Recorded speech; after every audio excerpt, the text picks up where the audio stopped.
Now, Tuesday, at the behest of his wife and other family members, he went to the doctor. He had a couple stents put in last Tuesday. Probably ought not to be here, but one of the things I'll tell you about Ricky is he's a few cards short of a full deck, and that kind of proves it. One of the greatest things that he's done is he really outpunted his coverage in marriage with Tracy. The greatest gift she's ever given me is she made him get a CPAP a few years ago, and my God, it's changed my life when we travel.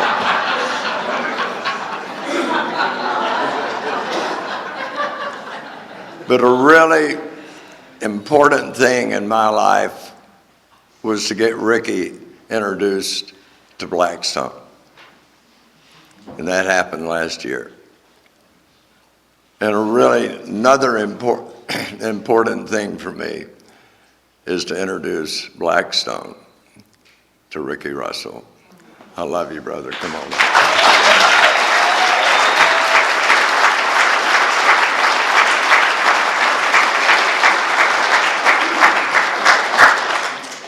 That was 2 years ago you introduced me to Blackstone. Let me start this timer. Boy, the guys in my home group wish I'd used one of these at our meetings. I'm Ricky Russell. I'm an alcoholic. And by God's grace and you people, I haven't had a drink since August 20th, 1990. And by God's grace and a great cardiologist, I was able to get here this year. And, I'm really glad about that. I want to thank the committee for inviting me. I've gotten to where, I've been sober long enough, given enough AA talks or whatever. I don't plan my talks out anymore like I used to. I just show up somewhere and I go in the bathroom, say a prayer, and run with it, whatever. I've been planning this one for a year.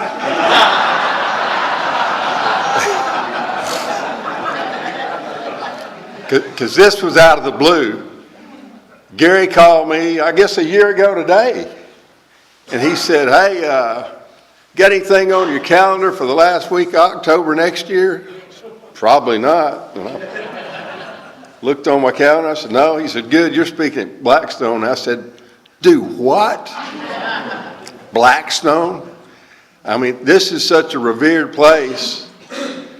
This jacket's kind of loud. I call this my humility jacket. But it's a little bit loud, and I didn't even pack it, I was just going to wear a black jacket, and I told my wife. She said, no, wear it. Looks nice. So anyway, but this Blackstone is different. Man, there's something about this. And you can't tell someone about it. It's like if you tell someone about how precious and beautiful it is to have a child, there's no way they can understand that until they experience it. And it's the same way here, But thank the committee. You guys have treated me so good. The people are so personable here. And I knew this would probably be an easy place to talk because the audience always really makes the talk. And everyone is so personable here. And just been great. And I was especially treated great. None of the other speakers had their own choir.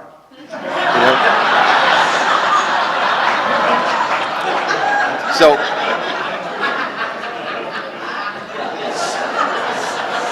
I really appreciate that.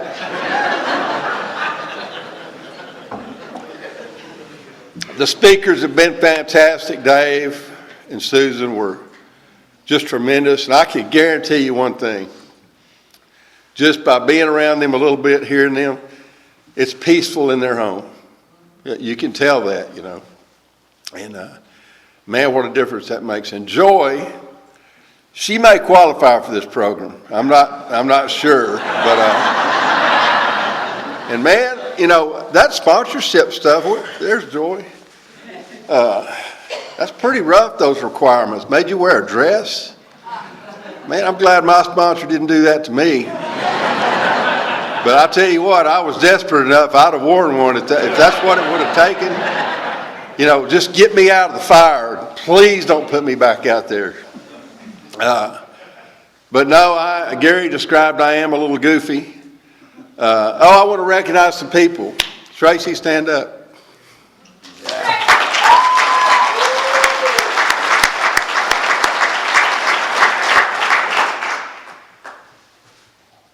3 weeks from today, we'll be married 40 years. All right. I'll guarantee you, and she will too, without Alcoholics Anonymous and Al-Anon, no way possible for us. I mean, it pretty much went down the tubes during sobriety. It was bad during sobriety.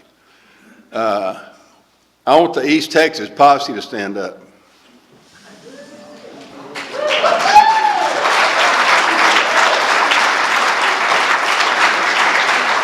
And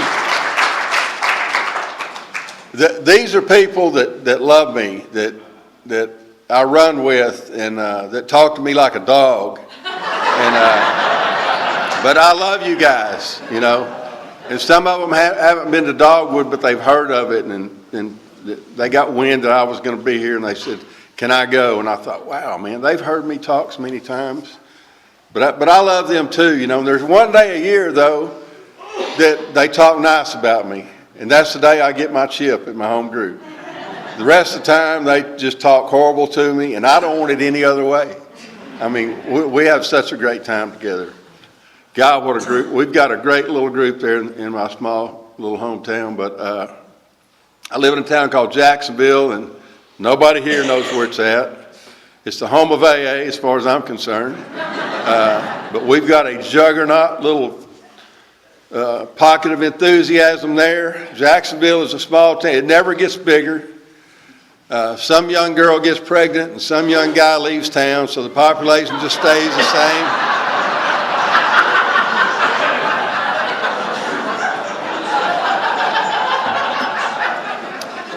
But I love living in that little town. But yeah, I'm a little goofy, you know, but I saw something in the big book the other day. And I'll take stuff out of context to use it for my purpose if I want to. But somebody in my group mentioned that I do some pretty goofy stuff to be sober 35 years. And I said, well, it says right here, we react sanely and normally. It does not say we act normally and sanely, you know. So, and I'll give you, for instance, the Austin people that are here, they're really glad I showed up with some pants on. I went down there to speak, and it's about 4 hours away, and I wore some golf shorts and flip-flops, and I carried my clothes, you know, in the truck with me. So when I got there, it was in this new church, and it's one of those groups where about half the men that were there had coats and ties on, and half the women had skirts and dresses on. So I get my clothes, and I go in the bathroom. I'm going to change. I don't have any pants. And So I thought, well, I made a mistake. We're going to run with it. And they didn't have an enclosed podium. So I had shorts, flip-flops, and a coat and tie on. And someone took a picture of me. And what's funny, nobody knows who the girl was in the background. There's a girl about 20 feet back there, and she's looking at me. I don't know if it was her first meeting, and she's thinking, what in the heck have I got into? But I told them, I'm just trying to keep Austin weird, you know, and I did that night. And, you know, when I really learned that lesson, you know, what I say and what you hear is two different things. Guys, please go buy some tapes from Mike. Because it really, you know, what we say and what people hear is completely different. I'm at that group, the Subtle Foe group, Jackie right here. He was at that group, and I told this little story I'm not going to tell tonight about my wife taking B12 shots. And a couple days later, I talked to Jackie on the phone. He said, man, there's a guy at that meeting. He said, I can't believe Ricky was talking about his wife being a beach whale. And he said, a beach whale? He said, yeah, man. And Jackie said, he didn't say Tracy was a beached whale. And he said he said she took B12. So, you know, but yeah, I'm a little, you know, I thought of this week, goofy. I mean, I do some stupid stuff sober. And I come up with some ideas that my wife knows I really come up with some, but one year after Christmas, there was a couple over at the house and we had a fire burning. And I thought, you know, the best way to get rid of that Christmas tree, you just feed it into the fireplace, you know, because it's dry, it'll burn up fast.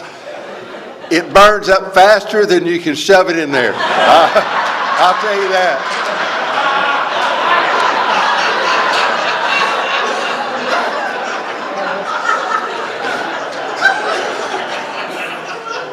Flames are coming over the mantle. I'm sober doing this. Flames are coming over the mantle. The guy we got over there, he said, call the fire department, you know, and luckily it went out, you know, but, you know, I'm going to give a talk in a little town north of Tyler, Texas, and I'm planning my talk on my way, and it's raining, and man, it gets where I can't hardly see, and I just keep slowing down, slower and slower and slower. And I'd gone several miles in the rain, and it finally dawned on me, you can speed those wipers up, you know. You don't have to slow down. I do stuff like that. Gary and I were together. We're down at a conference south of Tyler, and, you know, because I've had bypass surgery, stent, you know, all this stuff, I got to take all kind of medicine.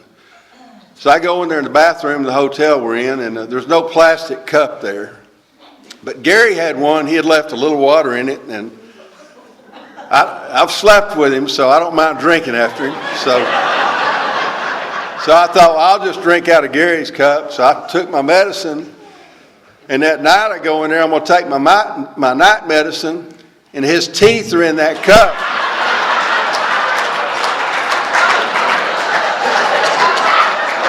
So,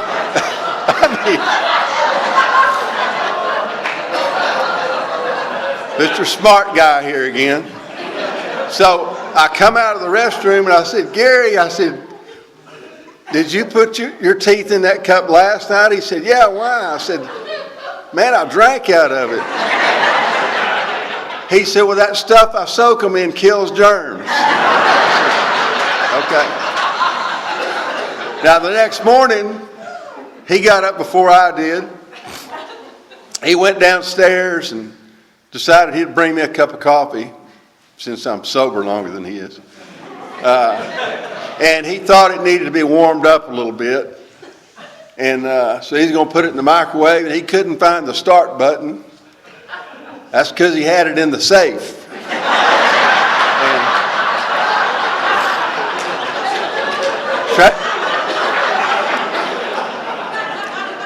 Tracy said, y'all need a chaperone. So, and we probably do, but I've logged up. We've been over 13,000 miles together in a car, you know. Yeah, thank y'all for being here. Man, I listened to the speakers, and last night, you know, listening to Bob, I don't know if I got intimidated because I'm going to have to go after Bob, but he didn't have a choir though. But I'm sitting back there and I start having some chest pain, you know. And I told my wife about it, and she's looking at Bob and she's looking at me. You know, is he going to be okay? So as soon as Bob got done, we ran up to the room. I took my blood pressure. I took 2 nitroglycerin tablets. And anyway, and then I told Tracy, I said, I need to go down there and thank Bob for his talk. And well, he was already out of here, and I'm not even thinking. You know, there's a word in the big book that says unthinking. That's what I was doing. Bob's sitting there eating ice cream, and I run up on him. Hey, Bob, you know, and I apologize, Bob. That was kind of rude to just, but anyway, Bob's fantastic, and he always is. I'll never forget, when I was new, and probably the first 2 or 3 years, I saw Bob probably about 92, 93 in Tyler, Texas. I was so intimidated by the speakers, I would not go up and say anything to them. I didn't have a sponsor at the time that made me do that sort of stuff, but it was like they were up here, and I was down here. Now look at me. I'm up here, and Bob's down there, But anyway, Bob knew where I came from, some of the people, and there's some tragedy in that area, kind of like Hank Parkhurst, that we had some guys in our area that helped more people than anyone, and they died of alcoholism, and my grand sponsor and my sponsor. So there's a lot of people in the graveyard that helped lots of alcoholics. Anyway, I don't know what I was going to say about that, but I love to hear Bob talk because he always talks about problems in sobriety, and I have a very similar story in that area, except I didn't have $10 million to lose. I've never had one, But there's benefits from having these stints, though, because I'm going to mention his name. Carter is my luggage boy. So I figure that's the least he can do since I saved his life,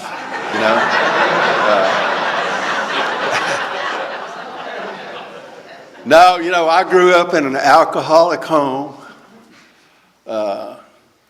My dad, we know he had at least 25 DWIs. That's when it was possible to get that many. He went to prison 3 times, and the last time when he got out, he was drunk when my granddad picked him up at the bus station. He died 51 years old.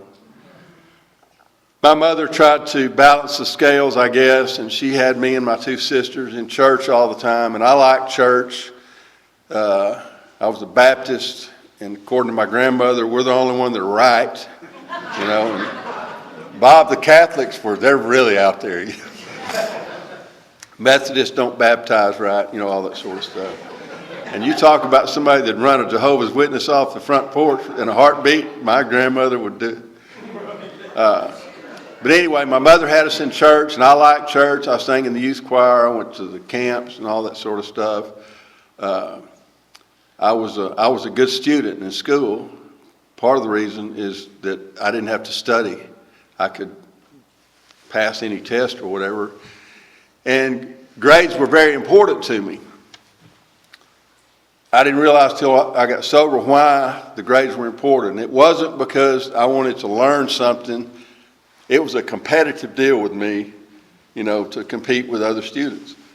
I wanted to look better than them. I was a pretty decent athlete. I played baseball, basketball, football. Played in the band. I was a drummer.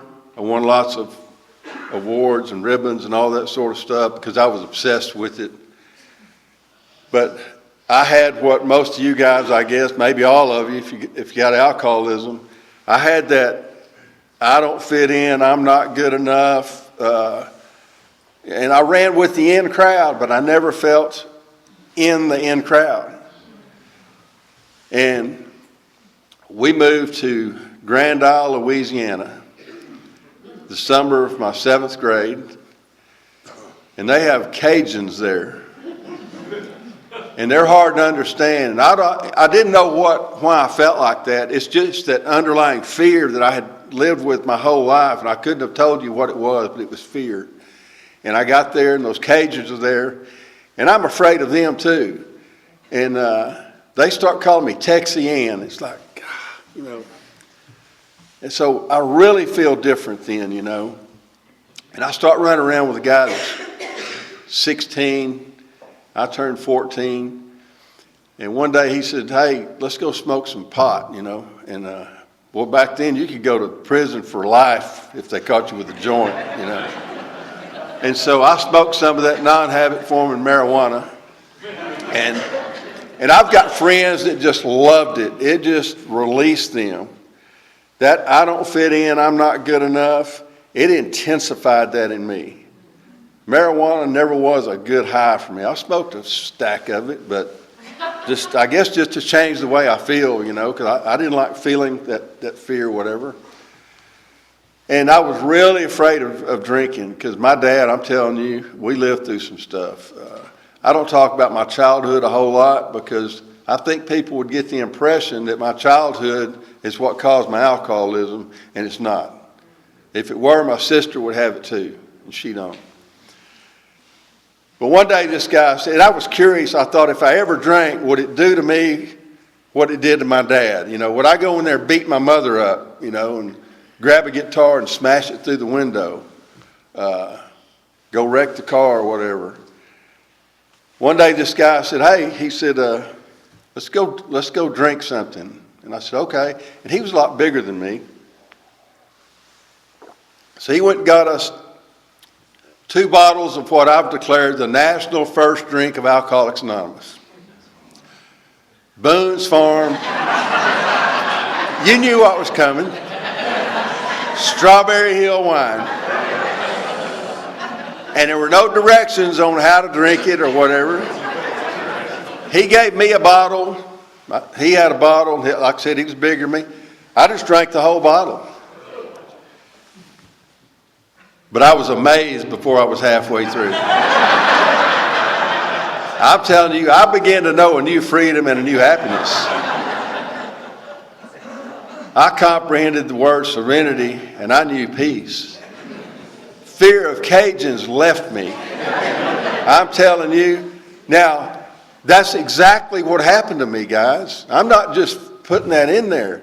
That's exactly what happened to me. I had my first spiritual experience from the spirit alcohol. The funny thing is the program of Alcoholics Anonymous does the exact same thing for me. My mind immediately filed that in for future use. Didn't realize this till I was 25 years sober. I just looked back and I thought, where did it go wrong? Where did man, real shortly after I took that first drink, I quit the band. I quit all the sports. I avoided church if at all possible. And if I could just get by in school, that's all I cared about. So we moved, 9th grade, where I live now. In October the 9th grade, and I saw the in crowd, and I don't want to run with them. I want to run with the guys that are just across the street from the school property smoking cigarettes in the morning. And that's who I ran with. And first night I got to use the family car, I wrecked it. That became a habit. I got a few scars from doing that sort of stuff. I got a good job for a drunk, and that's working offshore because they don't put up with no drinking out there. So I drink out there for a week, work hard, build up my strength and all that sort of stuff. And come home, and all I had a 1980 Z28 that I wish I still had. And insurance on it. That's all the payments I had to make, and I made really good money in the oil field. I'd come home and spend every penny I had and have to go to my mom's and borrow money from her to get back to work on, Did that time after time.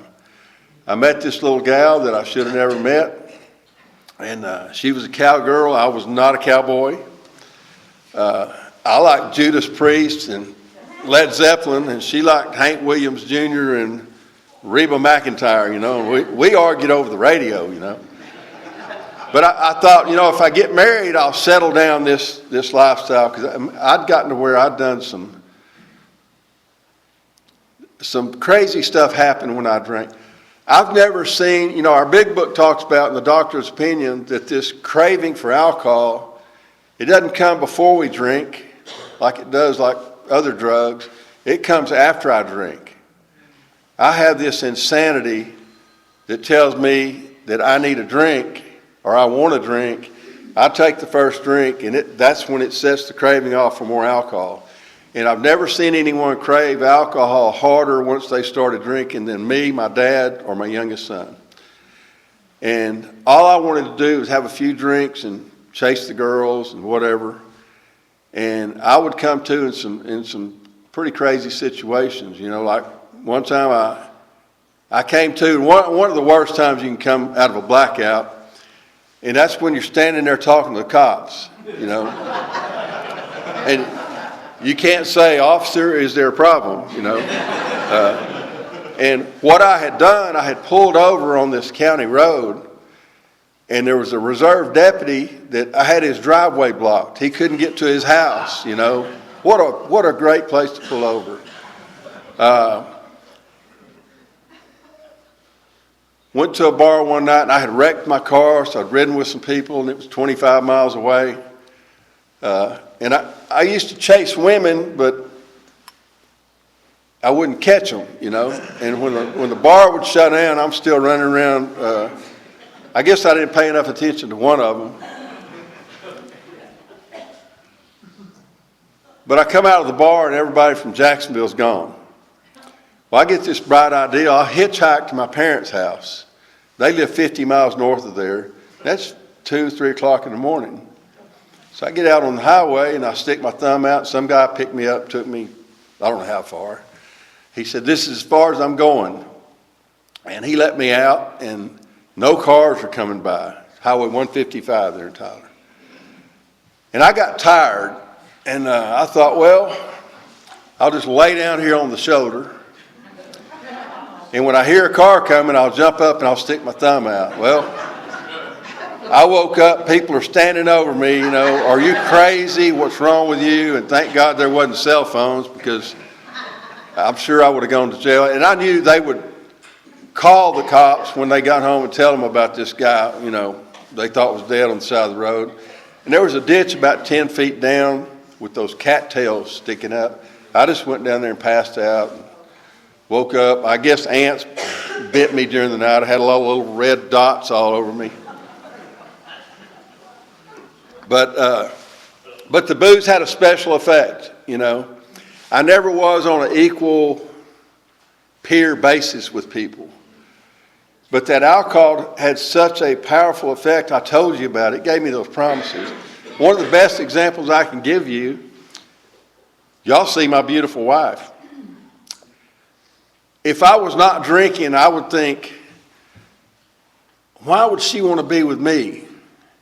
It's probably what you're thinking also. But why would a good-looking woman why would she want to be with me? When I was sober, I think that. I could have about 8.5 Miller Lights, and I'd think, you know what, she's lucky to have me. I'm serious. I'm serious. It didn't put me there equal with her. It was like she didn't deserve me when the booze is in me, and when it wasn't, I didn't deserve her. You know, that's the way alcohol, it did for me. I was always out of reality one way or another. So me and that first wife divorced. I left, and she was really glad. That's kind of the way that ended. We had 2 kids. And it's fun. Tracy mentioned this the other night. I had forgotten about it. She was 16 years old in a little country church in a little bitty community with about 50 people. And she sang in the choir, and she said she saw me walk in, and she heard this voice that said, "One day you're going to marry him." She said, but the joke was on me because his wife walked in right after he did, you know, carrying a baby carrier. It's crazy how that worked out. You know, I ended up divorced, and sometime later we met. But, so we get married. I'm going to treat Tracy better, and obviously I didn't. I had those character defects. A man asked me to go to work for him, making about 4 times the money I'd made, because y'all know I can talk. And he hired me to be a salesman, and I was in Memphis, Tennessee, and I went to a bar, and I blacked out, and I came out of a blackout talking to cops again, and I figured out what was going on. All the traffic was going that way, and I was pulled over the other way. Somehow they got me pulled over, and I'm the nicest guy that a cop will ever pull over till I know I'm going to jail, you know. And then I've got a smart mouth, and my taxes pay your, you know, all that sort of stuff. And they were waiting on a breath machine to get there, And I told him, I said, hey, I need to pee. I'll just step over here. I was in my boss's Suburban. I'll just step over here. No, you won't. They handcuffed me and put me in the back seat of the cop car. Well, the breath machine shows up. They open the door and the floorboard's full of pee. And I found out alcoholics aren't the only ones that get a resentment. They were not happy. I was the joke of the Shelby County Jail up there in Memphis. I see that jail on TV, on the first 48, that show, you know. Man, it wasn't any fun being in there. And I was in there for 8 days, and I had a cellmate that was giving me cigarettes after I ran out. And that 8th day, I'm in the chow line, and I see a guy that'd been in the big holding tank with me, and he said, hey, let me give you some advice about this jail. You bet, man. He said, whatever you do, he said, don't you take any cigarettes from anybody.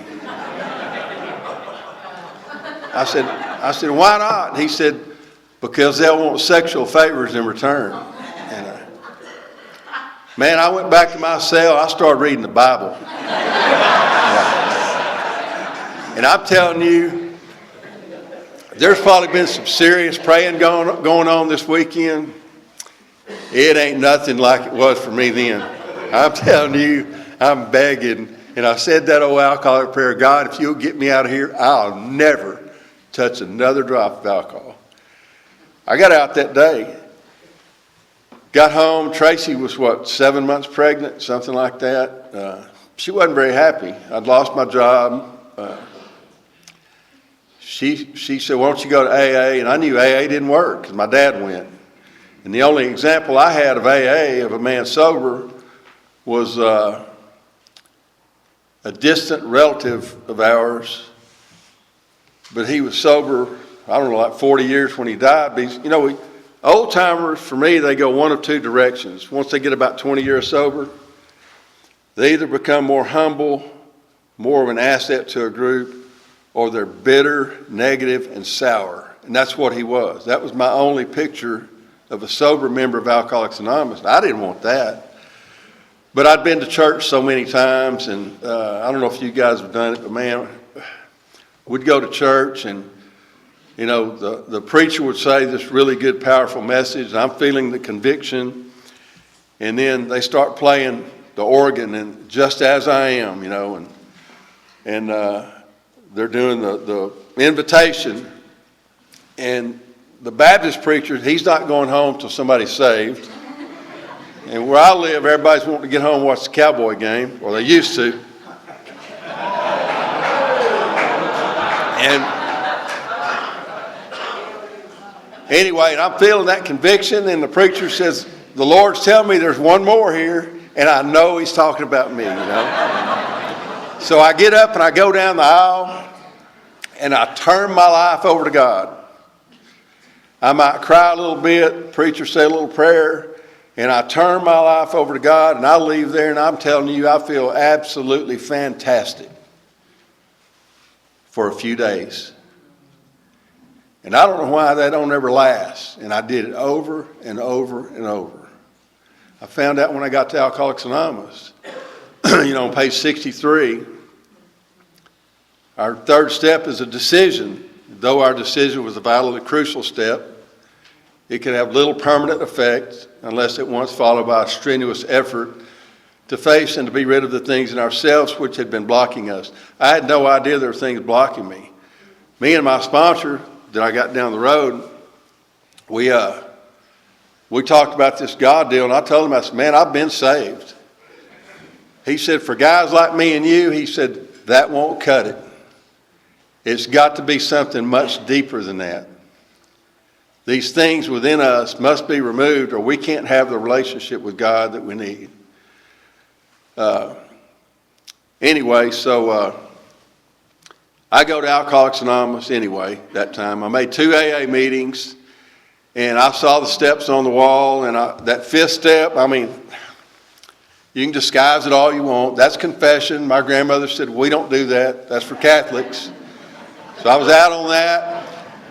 And that 9th step, I knew I'd have to go to that ex-wife. That will never happen because I hate her. I think she hated me more than I hated her, but I mean, it was bad. So we went to church again, and I didn't drink, but I felt like a black sheep in a room full of white ones at church, and those people were so friendly. But I read the Bible from the first word of Genesis to the last word of Exodus. And I mean the last word.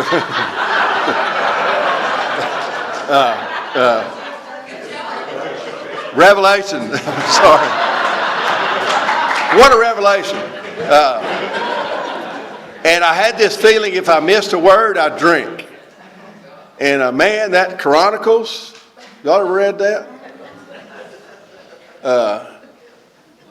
So-and-so begat so-and-so, begat so-and-so, begat so-and-so. And you get to the last begat, and hell, you forgot who started the deal, you know. But I wasn't missing nothing. And in Numbers, you know, there's 52,408 Moabites, 63,824 Israelites, you know. Man, I wasn't missing nothing. And man, I read that Bible. I prayed and prayed and prayed for my wife to understand me better, and for money, you know, just, I made it 13 months and 11 days. She's out of town. Not a cloud on the horizon. The end of a perfect day. I saw a buddy of mine. Just followed him to his house. I'm standing at the back of his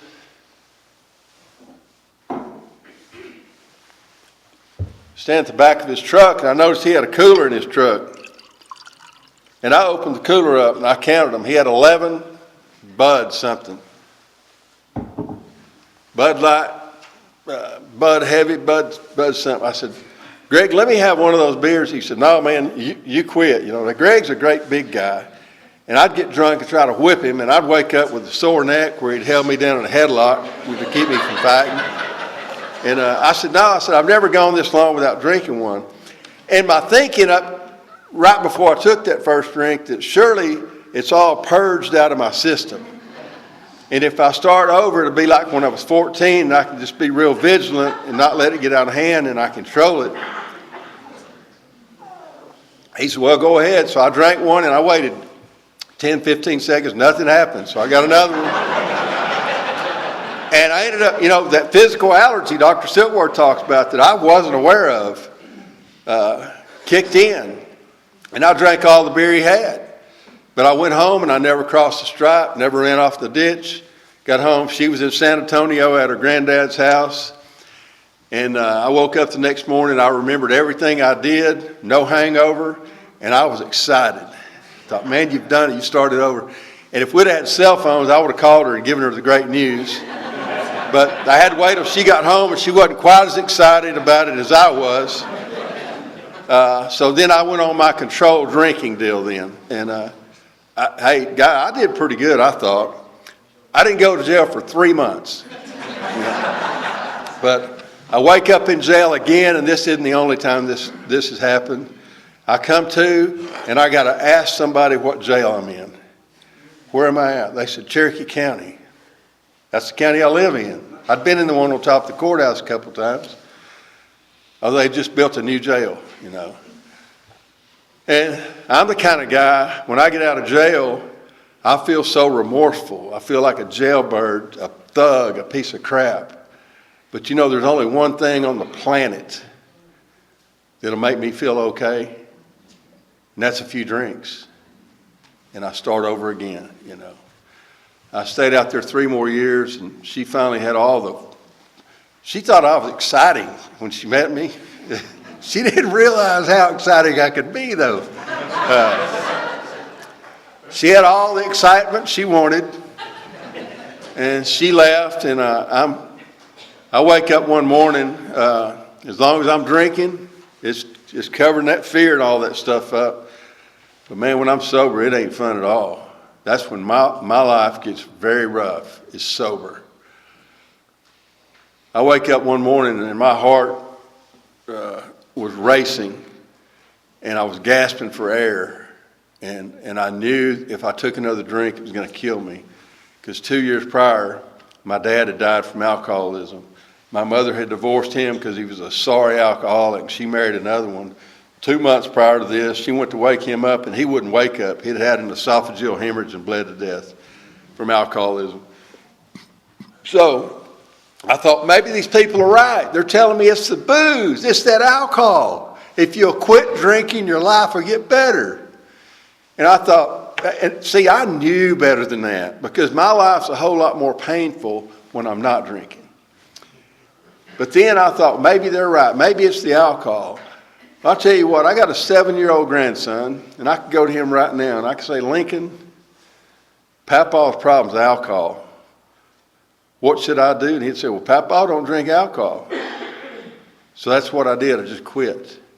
And I've never had such deep, dark fear in my life. I'm telling you, that was so miserable. Long story short, I ended up at Alcoholics Anonymous. And I'm sitting in my truck, I'm sitting outside, and I'm watching the people go in, and I'm not about to go in there early. I might get interrogated by somebody, you know. And so I've sat out there till about 2 minutes till 8. But this thought came.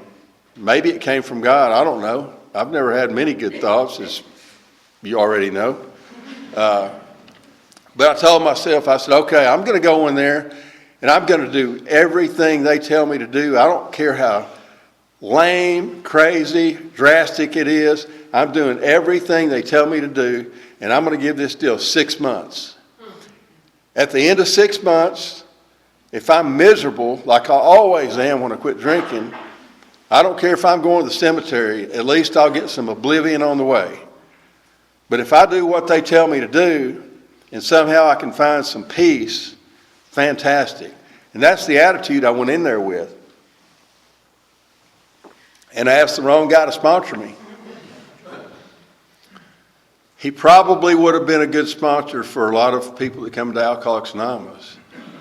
But his solution for me was AA meetings. AA meetings don't solve marital problems. AA meetings don't solve financial problems, family problems. I'm going to the meetings, and little by little, my life's getting a little worse and a little worse. And I see him at a meeting one day. He wouldn't return calls. And I'm telling him, man, my life is going to hell. Something's got to change. He said, you need to go to more meetings. I thought, why didn't I think of that? Because I feel pretty good in the meeting, you know. And so I start going to more meetings. It's like the more meetings I go to, the worse my life's getting when I'm not at the meeting. I took a little inventory. Okay, I owe more money than the day I quit. She wants to have less to do with me than the day I quit. My ex-wife wants me in jail a little bit worse than the day I quit. The IRS didn't call and say, hey, we heard you're not drinking, you know. This is on us, you know. That didn't happen. And I'm sitting in an AA meeting in Tyler, Texas, and I'm seriously, for the first time in my life, thinking about doing away with myself when the meeting's over with.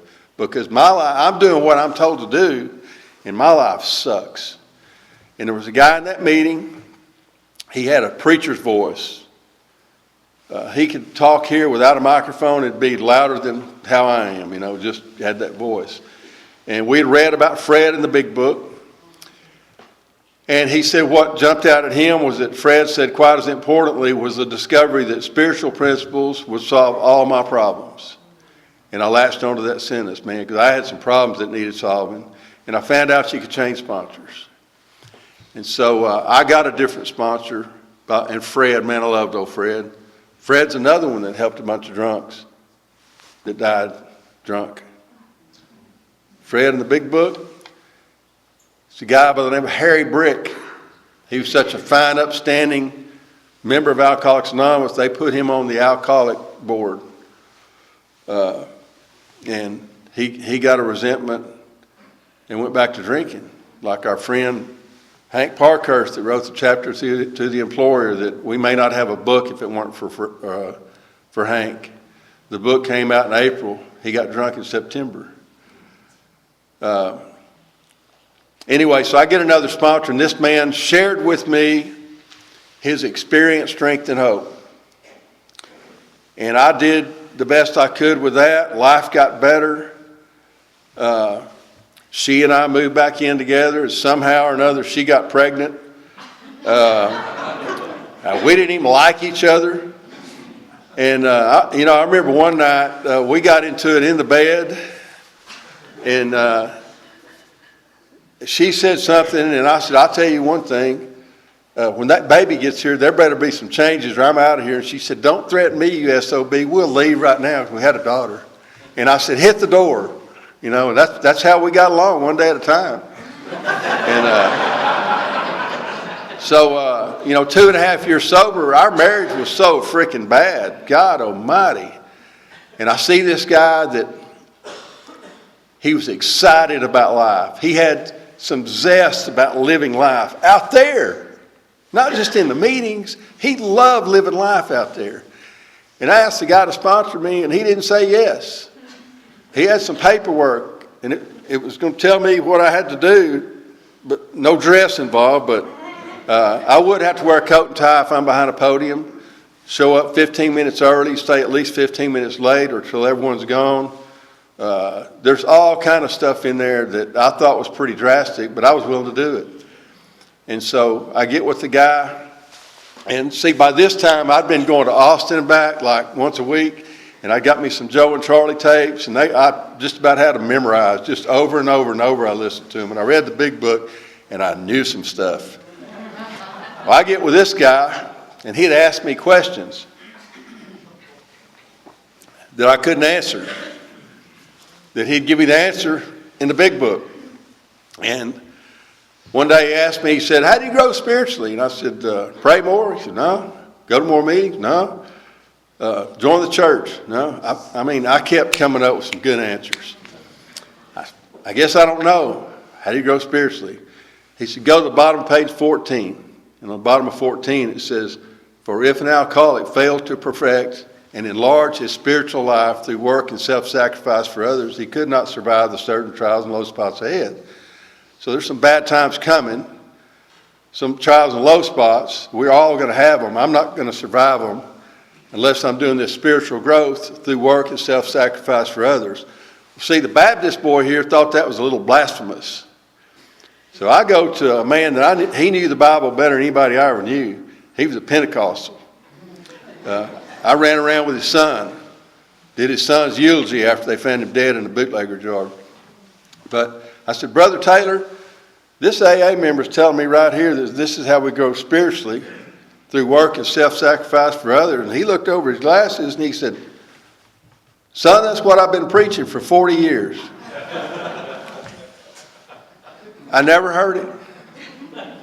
I met my sponsors one day, and I told him I was having some, as the book calls it, a vicissitude. And he said, I told him, I said, I'm having trouble coping. And this sponsor had the ability to, he could run his eyes out on the stem and look at you, and you knew you just said the wrong thing, I said, I'm having trouble coping with this, Ron. And he bugged his eyes out. And he said, coping, huh? I said, yeah. He said, that's not Alcoholics Anonymous. That's what I've heard it in meetings. He said, you hear a lot of stuff that's not Alcoholics Anonymous in AA meetings. And he had a little dictionary, and he pitched it to me. He said, look up cope. I looked it up, and it said to fight and overcome. He said, see, we've ceased fighting anything or anyone in this deal. And he said, what we do here is on the top of page 55. And he took me to 55 where it talks about these spiritual people, this liberation from this world, people who rise above their problems. He said, see, that's what we do in Alcoholics Anonymous. We take these actions that we think God would want us to take, and we leave the outcome to Him, and we rise right above it. He said it works just like booze. He said, remember when the light bill was due? It's past due. They're cutting it off tomorrow. You don't have the money to pay that light bill, and you're thinking of people are going to find out your lights got cut off. That's what I was worried about. It wasn't worried about my family not having lights. It's what people would think of me. He said, but you could scrounge up enough money to go up there at the bar and have a few drinks. He's right along in those few drinks. He said, you'd rise right above that light bill, and I knew exactly what he's talking about. He said, that's what we do in Alcoholics Anonymous. So I called him up one day, and he knew I was willing to go to any length. I'll give him this before I tell you this. I called him up. He'd been sponsoring me, man, maybe 3 weeks. And I said, Ron, I'm depressed. And he laughed. He said, you're depressed? I said, yeah. He said, that's the easiest thing in the world to fix. And I said, really? He said, yeah. He said, you need a drink. And I thought, oh my God, this is an AA member telling me I need a drink. I said, well, Ron, I don't want to drink. I said, I think I need to go to the doctor, because that was real popular back then, you know. I mean, before you ever even got a sponsor, people tell you, I'll go get some medicine, you know. I said, I think I need to go to the doctor. He said, no, you don't need to go to the doctor. He said, you need to go to the prison. I said, I do. He said, yeah. He said, I want you to take a meeting to the Beto 1 prison at Tennessee Colony, and he gave me the date and the time. And I said, okay. So the day came for that prison meeting, and I called him up. I said, hey, Ron, where are we meeting? He said, meeting for what? I said, that prison meeting. He said, I'm not going. I said, oh, okay. I said, who's going with me? He said, nobody. Man, I'm scared. You know, I've never been to a prison. They can't relate to me. But I'm willing to do whatever. So I go over there, and in my mind, they had a building like 500 yards over there that they'd bring them over there to, you know, and that wasn't the way it worked out. I go in the main office deal right there, and back then you didn't have to go through orientation, just give them your license. I handed my license, they opened that big door. It's about 5 feet wide and about 8 feet tall. They called it the main picket for some reason. And a guard came and got me and took me through there, and that thing slammed, and it has a distinct sound when it slams. And there were yellow stripes in this hallway, and you walk between the yellow stripes, and the inmates walk on the other side of the stripe. But they're close enough they could grab you, you know, if they wanted to. And I'm thinking, man, if a riot happens, this is bad, which is true, you know. But they took me up there to the school, they called it. These guys came in, I had a little meeting, and about 15 minutes into it, I thought, my God, they got caught doing the stuff that I didn't get caught at. I left there, and when that main picket closed behind me, it's as though my feet didn't touch the ground. There was zero depression in me. Bill Wilson went through so much depression. And I'm not knocking Bill. It's just more proof to me that Bill had no idea what he wrote in the big book. He had an idea, but he didn't really know what he wrote in the big book. Because Bill was like 25 years sober, and you can look it up in Language of the Heart under emotional sobriety. 25 years, he realized his stability came out of giving. I'm thinking, Bill, that's what you wrote. That's what the book's full of. You know, it's crazy, but that's all this deal really is about. It's about Ricky forgetting about Ricky, seeing what he can do for anybody else. I'm not one of those that's going to tell you, oh, I'm going to work on loving myself. Good God, that's a plan for disaster for a guy like me, I'm telling you. But you know, you read all through the book, that's really all it's about. You know, if you want to know what God's will is, I found another spot in there. Really, really simple. I have my guys, I started telling them to do this. Just memorize that the 11th step review, that evening review. Man, that'll make you a better AA member. And if you can't remember any of it, just remember the last question. It says, or was I thinking of others, of what I could pack into the stream of life? See, when I do that 11th step review tonight, that's what it's going to be. And it's not changing, the print's not changing for tomorrow night, so it's going to be the same. So that's the same thing day after day after day. You know, you read on about 154, Bill and Bob get together. Plenty of problems presented themselves. Both saw that they must keep spiritually active, and if you'd have covered up the rest of it, so Ricky, what do you think they did to keep spiritually active? I bet they'd have prayed and held hands about 30 minutes extra, sang a few hymns or whatever. It's not what it says. It says one day they called up the nurse at the hospital and explained their need. See, I need you way more than you need me. I need those guys I sponsor. Unbelievable. Man, I don't have time to, or y'all don't have time I'm telling you, I got some time. But I want to try to end this. I am watching this timer here. And I got a family that, I got kids that grew up in a home of recovery. They didn't grow up with a bunch of arguing and hollering and screaming. They grew up in a home that was safe, they felt good in. I didn't know how to do any of that stuff. I didn't know how to be a husband.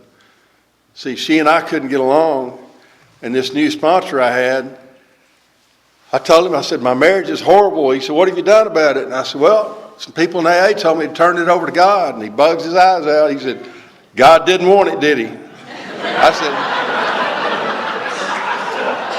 I said, I guess he did, and it's gotten worse since I turned it over to God. He said, this isn't a program of turning your problems over to God. This is a program of you finding out what God would have you do, and you take the action, and you turn the outcome over to God. He said, you want to turn something over to God? When you leave my house, go up here to the mall and write $25,000 worth of hot checks and then turn them over to God and see what happens. He said, God will turn them over to the sheriff, and you're about to be in jail. He said, what kind of marriage do you want? I said, I want a 50-50 one. He said, you're screwed. I said, why? He said, because this is not a 50-50 deal. This is you give 100 and you expect absolutely nothing in return.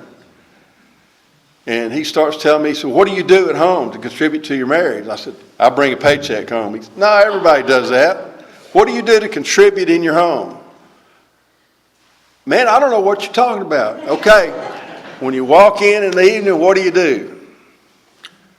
Well, I like Discovery Channel and ESPN. She's in there sweeping, mopping, cooking supper, bathing kids, washing clothes, folding clothes, hanging clothes up, doing all that. And I'm a little ticked because I'm not getting praised.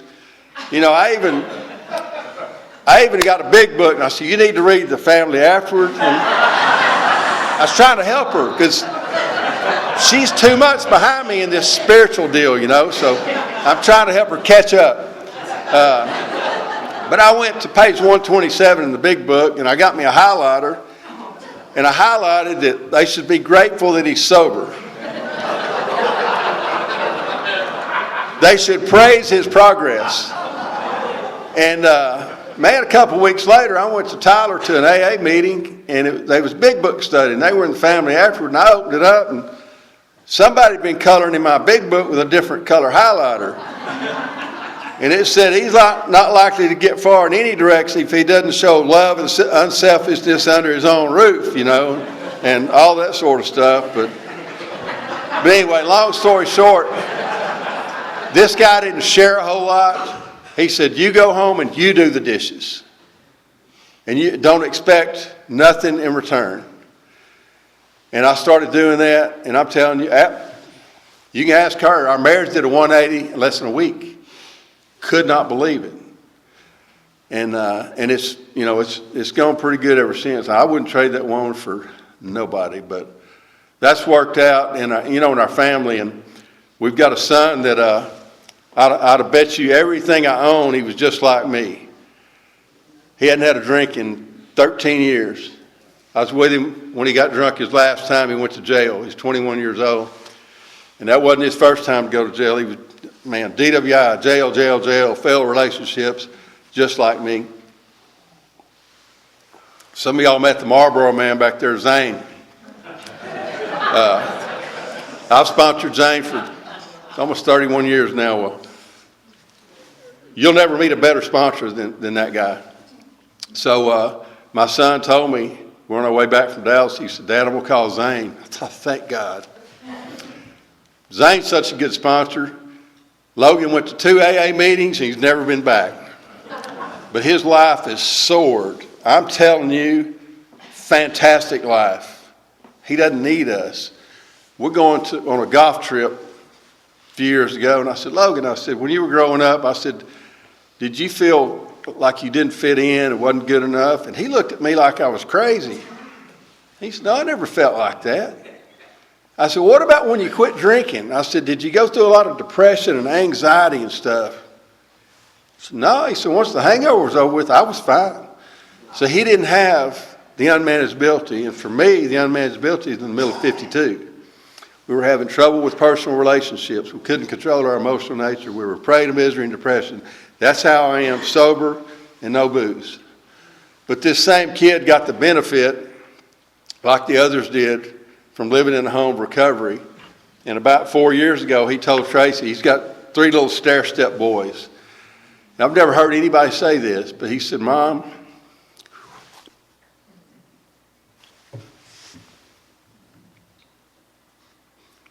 I was hoping I wouldn't do this. He said, I want to raise my kids exactly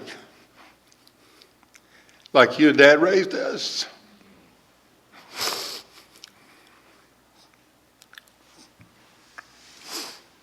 Of course, the ego said, hey, super dad. You know, what an AA member I am, you know, what a great dad I am, you know. For a few days, I thought, what a compliment to me. No, it's not. That's a compliment to you guys, because I didn't know how to be a dad, a husband, or anything else, you know. Without you guys, I would have tried to raise my kids like I was raised, and that's, I'm going to beat you into acting right, you know. It worked real well with me, you know. But man, I could go on, but I want to tell one last story. And I didn't have this story until this week. I've had quadruple bypass surgery 13 years ago. 3 years ago, I had a stent. I know the symptoms. I started having the symptoms. Called my cardiologist, 6 weeks ago or so. Go in, I do a stress test, I do an echo, and the stress test is supposed to, 85% of the time, indicate blockage. Stress test was fine, echo, man, your heart's great, strong heart, you know, but I keep having the symptoms. So last week, I had called and went up there, and my cardiologist is too busy, so I had to see her PA, who's a wonderful guy.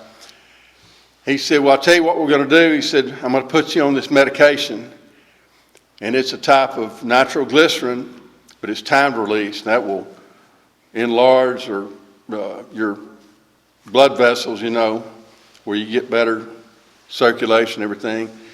And he said, after 2 weeks, he said, if you still have the symptoms, he said, let us know, we'll do a heart cath on you.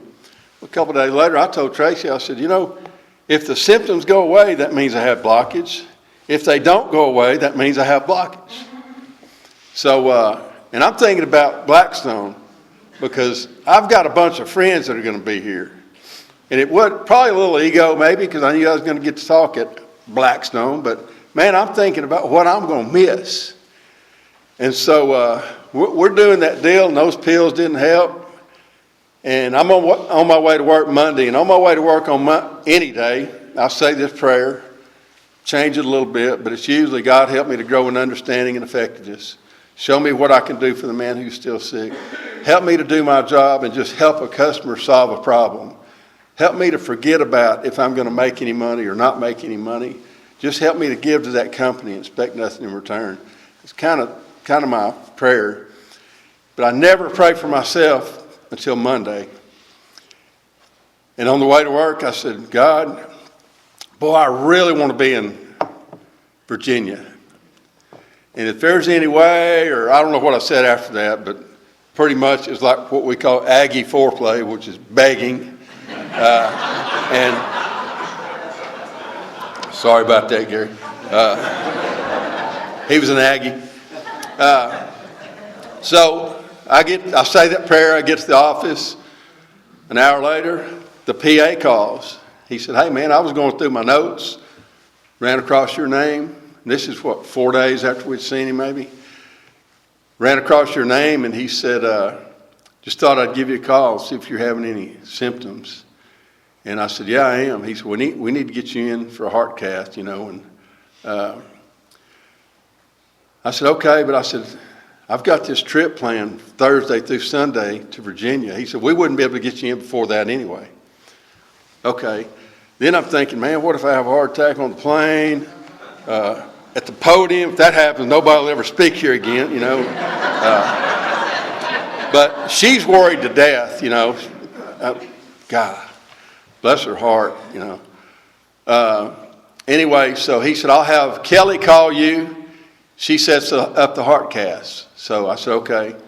About 20 minutes later, Kelly called and she said, hey, is there any way you could come in and do a heart cath on you at 10 o'clock in the morning? Yes. Yep, I can do that. So I thought, man, for about 2 hours after that, look how all this lined up. What a coincidence, He calls out of the blue. She gives me an appointment and all that. Coincidence. And I thought, that ain't a coincidence. That's God, And I remember telling that sponsor that bugged his eyes out, God saved me a parking lot at Walmart one day. He really bugged him out then. He said, no, he didn't. He saved it for some little old lady and you took it, So I don't believe in the parking lot God, but I believe in the Blackstone God. Anyway, here's another deal. You can't travel or drive 48 hours after a heart cath. 48 hours after the heart cath when we were getting on the plane. How does that all work? This huge, unbelievable God that's given me a life that's way beyond any dream I had. See, here's the kind of guy I am. I've been so blessed. Man, I got more friends in Finland than I had when I got here. Unbelievable. But I've been so blessed. And if you're new here, I want to say this. You hear us say, by the grace of God, we're sober. And if you get drunk, don't say that I didn't get his grace. It's equally distributed. But we have to take advantage of that grace. It's out here for us all. But we've got to take advantage of it. And I've taken advantage of it. We've taken advantage of it. But I've been so blessed. And if I were to ever turn my back on this deal that gave me this life, and I'm not here for that next new guy that's going to come in, let me tell you what I deserve. I deserve to be homeless and drunk. If I have no more gratitude than that, to not come back and give back to what has given me the life I've been given, that's pretty freaking selfish. And I never want to do that, and I don't want to, because you guys make me love this deal. Thank you.